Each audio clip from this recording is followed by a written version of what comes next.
my name is Konstantin. I'm from P2P company, and I'm glad to present what we learned from our GPU performance testing based on several scaling strategies on different GPUs.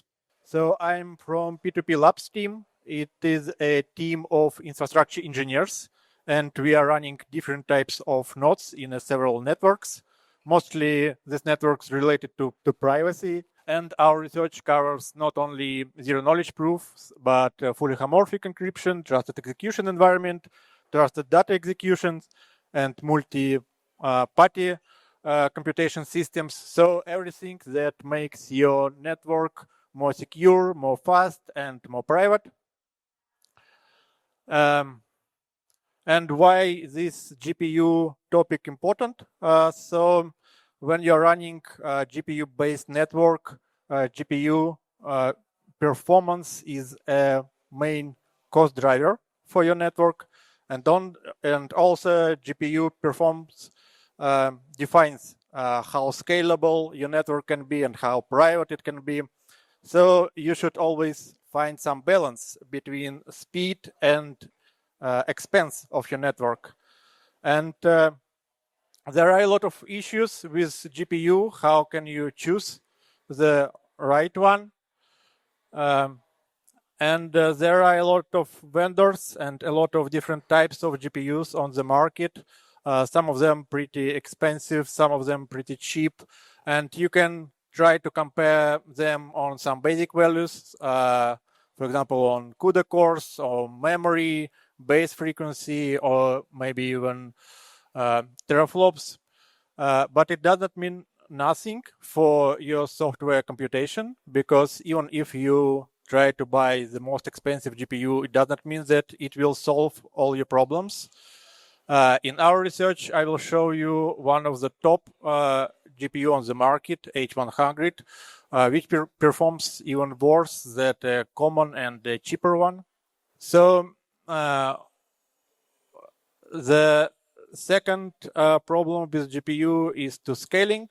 Even if your computation works perfectly on one GPU, you really want to scale, like maybe you want to increase speed of computation, or maybe you want to make much more computation in the same time. So basically the solution is to install several GPUs on one of your instances. And there's a problem of scaling because you need to decide how your proof will be calculated. And there are basically two models.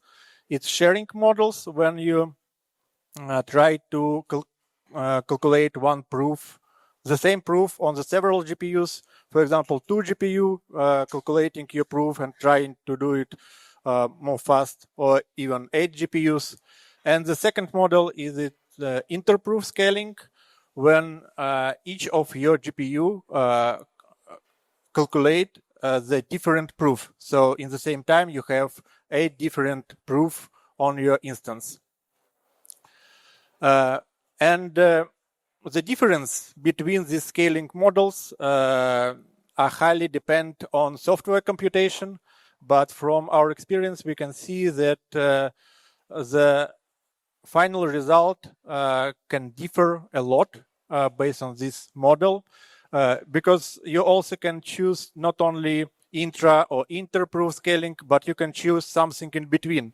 For example, you can run 4 provers each on 2 GPUs or something like that. And why does it happen? So generally speaking, GPU is quite a complex machine. It's many parts working together.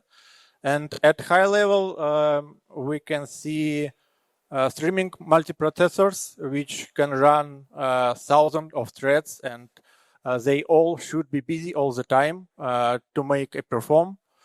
And memory consists of several layers, like registers, shared, L2, and the closer memory is faster but smaller, and you always need to align your data properly. And the last factor, it is operation intensity. Operation intensity, it is how much computation do you have for 1 byte of information. And if operation intensity is quite low, you will be limited by memory, and if operation intensity is quite high, you will be lack of GPU cores. And there are some solutions which can help improve your computation. First of all, it is a batching when you try to combine your computation. And there are many others, but we do not want to go deeper in this very technical field. Anyway, there are a lot of aspects that can affect the final result on our benchmarking, and it directly relates how expensive will be your network. So in our research, we had two very different setups. First, based on L40S. It's a pretty common GPU from NVIDIA. And the second one, H100. It is something like top GPU on the market. Not the best one, but pretty expensive one. And we had a lot of differences in this configuration. We had different processors, GPU storage network, and of course, the cost of all these setups are very different. So you can see that our setup for H100 is almost 3 times more expensive than L40S. But both systems used for test under the same software, and we just want to investigate the results from such different systems running the same zero-knowledge proof generation. And for zero-knowledge proof generation, we took a pretty widespread one. It is Scroll. It is an open source ZK proof generation, and many networks use it, or some networks try to develop self-solution based on this Scroll proof generation. And of course, we had 2 models to test. Is this intra-proof scaling and inter-proof scaling, and we tried different setups for intra-proof scaling. We run tests on 1 GPU, 2 GPU, 4 GPU, and 8 GPU.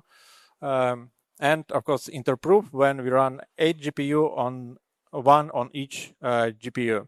And here is the first table of our results. It's related to our L40S setup. Let me explain a little bit. So first row, if we run 1 proof on 1 GPU only, we get some proof time, and we can estimate how proofs we will generate per day. And it is a very important metric for us, because from many networks we are getting money for each proof.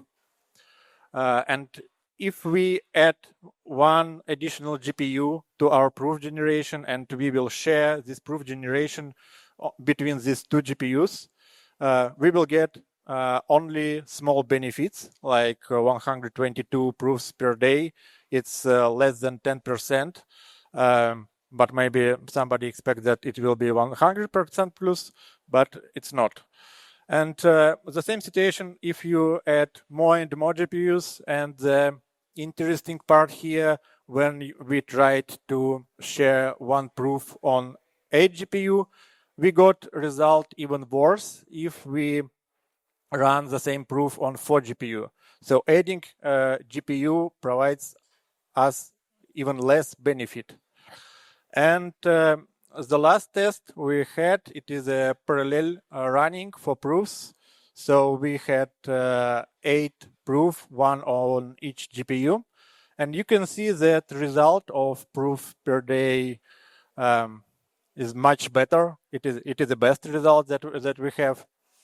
But the main concern here that the prover time in that case much bigger comparing to proof generation in 1 GPU. And it is also some kind of problem for us, because several networks, they have limited time for you to generate and send them proof. For example, in Scroll network, they had around 20 minutes. And in these 20 minutes, you should generate proof and send them back. And if we had something around 16 minutes to generate 1 proof on 1 GPU, we can't use this parallel model to generate more proofs, just because generation of one proof will be around 25 minutes and we will be out of time.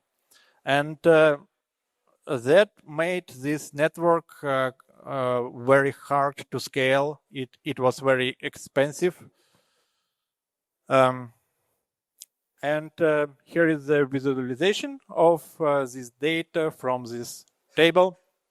So you can see the actual results on orange line, and the ideal linear scaling on the blue line. And you can see that we get some benefit adding 1 or 2 GPUs to our proof generation. But anyway, it's quite far from the blue line. But the most interesting point here is the green one with a star on it. It is our test for parallel execution. It's quite near the almost ideal scaling. Yes. And the same behavior we saw for our second setup based on H100. But it is a little bit different because even for one proof generation, we can see that we have prover time even more than we have on L40S, which is 3 times cheaper than H100. And we had 8 H100 on the one instance and tried the same tests as we had for L40S. And in each test, we saw results worse than for L40S. And the corner case here that our hardware setup had a different CPU. So during our monitoring, of course, we collected not only proof generation time metric, but a lot of metrics like CPU utilization, memory, network, hard drive. And the problem in our test was that computation software is not ready now for scaling. It has a lot of CPU operations, and even amount of cores in your CPU can't really help you because they need to do very fast transaction on CPU. So the main metric here is a frequency of your CPU, not GPU itself. Yeah, this is also visualization of our results for H100. It looks pretty the same. Parallel proofs get us much more benefit. And results of this test helped us a lot to reduce our cost on our ZK infrastructure. And we did some list which can help us and software developer team. How can we improve all this GPU computation on network? So there are 2 types of improvements that can be done. First group is GPU side. GPU side is mostly related to a software developer, something like ZK proofs or FHE, and host side. So even if you do not have any access to your computation software, you can try to adjust some parameters on your host and get some benefit. In some cases, it will be quite a small benefit, but in several provers, we had a lot of improvement on just host side adjustment. So we will participate in Zama FHE node operator, and I think that we will try to find the best hardware setup for Zama team too. So thank you.